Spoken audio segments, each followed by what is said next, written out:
Verbal, nonverbal, and written communication. Communication is basically the act of transferring information from one person to another, irrespective of geographical or physical barriers.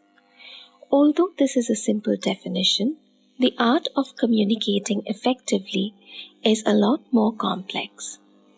There are various categories and channels of communication, and many of them are parallel occurrences.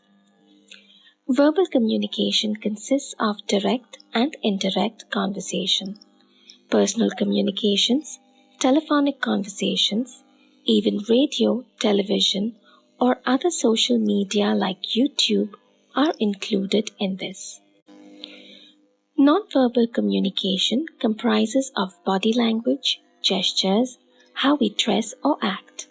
Even the perfume we use conveys a subtle but effective message. Written communication includes letters, emails, books, and magazines. The internet or other static social media can be equally influencing. Visualizations communicate messages effectively through graphs, charts, maps, and logos. The process of interpersonal communication cannot be regarded as a phenomenon which simply happens, but should be seen as a methodology which involves participants negotiating their roles within this process, whether consciously or unconsciously. The sender and the receiver naturally play a vital role as communicators, but they do not play the pivotal role, as business to be discussed always takes precedence. In a face-to-face communication, the roles of the sender and receiver are quite similar, as both communicate directly. Even if a linguistic barrier forces them to communicate in a subtle manner through eye contact and body language, it is still considered a personal dialogue. However, the availability of professional interpreters has reduced the linguistic gap in conducting business globally. There are many other subtle ways that we communicate in unintentionally with others. For example, the tone of our voice can give clues about our mood and emotional state, while hand signals or gestures can add volumes to a spoken message. In a written communication, the sender and receiver are often rather disconnected. Until a few decades earlier, very few writers and communicators were eloquent enough to get their message across effectively, especially when it came to communicating in print. With the advent of electronic media, especially social media on the web, we can publish our ideas on the internet, which has led to an explosion of information, communication, and unfortunately, miscommunication too. An effective communicator has to feel the pulse of his audience and then choose an appropriate communication channel. The message that will be delivered through this channel has to be fine-tuned to ensure that it can be decoded by the audience effectively. The feedback from the receivers is quintessential in evaluating the level of comprehension. This would ideally have to be in real time, so that any misunderstanding or confusion can be sorted out at the venue itself. The listeners can use clarification and deliberation as effective ways to ensure that the message delivered has been understood correctly at their end. Choosing an appropriate channel for communication is crucial for getting your message across effectively, as every method has its own strengths and limitations. For example, announcing an upcoming seminar or event through individual emails or a couriered correspondence will certainly lend a personal touch when reaching out to smaller groups of individuals. However, This will not be a cost-effective way to broadcast the message to a larger group. On the other hand, complex technical information is always made available both electronically and as hard copies or data sheets. The receiver is thus able to assimilate the information at their own pace and have ready access to a technical manual. Written communication was also used traditionally to record minutes of a meeting. A typist hunched over an antiquated typewriter was once a quintessential element of every business meeting, commercial exchange, or courthouse. Today, electronic recording, audio-video, has replaced the humble clerk on a typewriter. The advantages of this shift in technology are very evident. Today, not only is the information gathered and transmitted more accurate, it has also ensured that personal biases are not allowed to creep into business or legal communique. This is especially important in a legal setting, as whenever something was typed in a courthouse a decade earlier, for the better or worse, it was ascertained as the truth. Common barriers to effective communication.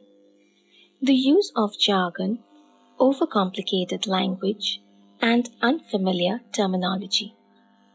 Emotional barriers and taboos. Some people may find it difficult to express their emotions in certain settings, and some topics may be completely off limits or taboo in some social or religious groups.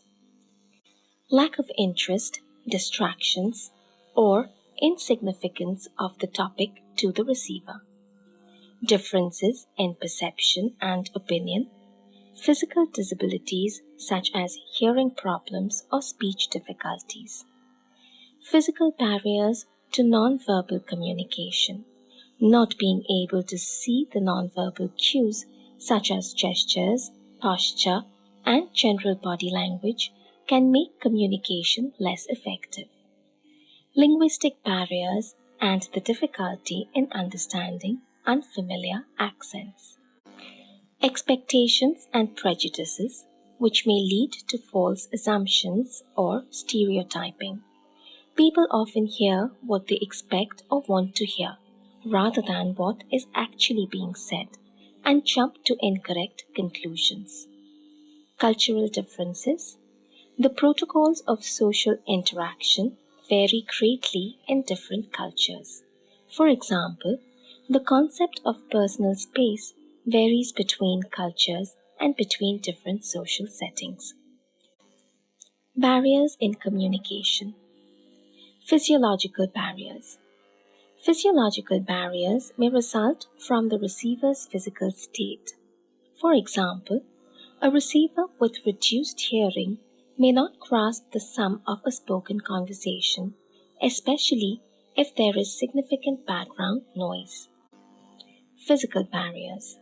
An example of a physical barrier to communication is geographical distance between the sender and receivers.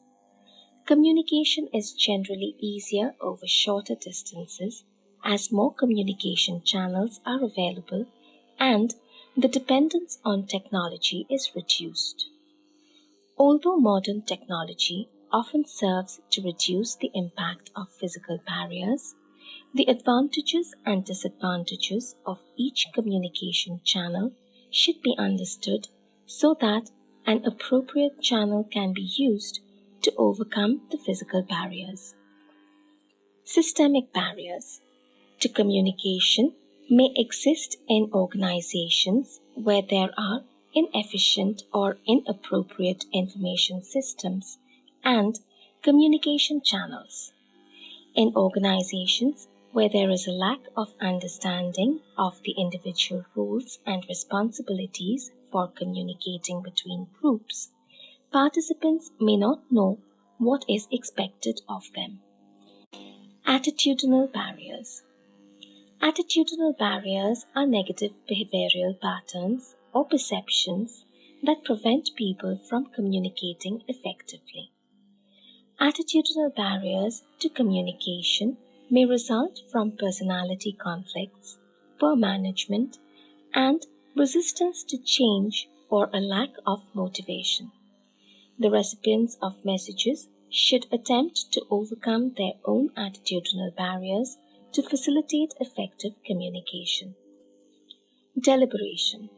However good you think your listening skills are, the only person who can tell you if you have understood correctly or not is the speaker.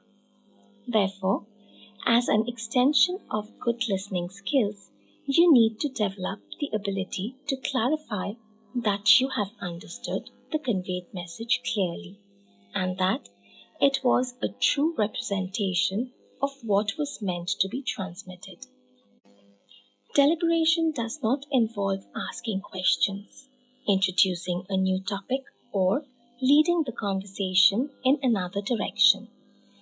Communicating what you have understood gives the speaker the opportunity to focus on their ideas and encourage them to continue speaking. When paraphrasing, it is of utmost importance that you do not introduce your own ideas or question the speaker's thoughts, feelings, or actions. Your responses should be non-directive and non-judgmental.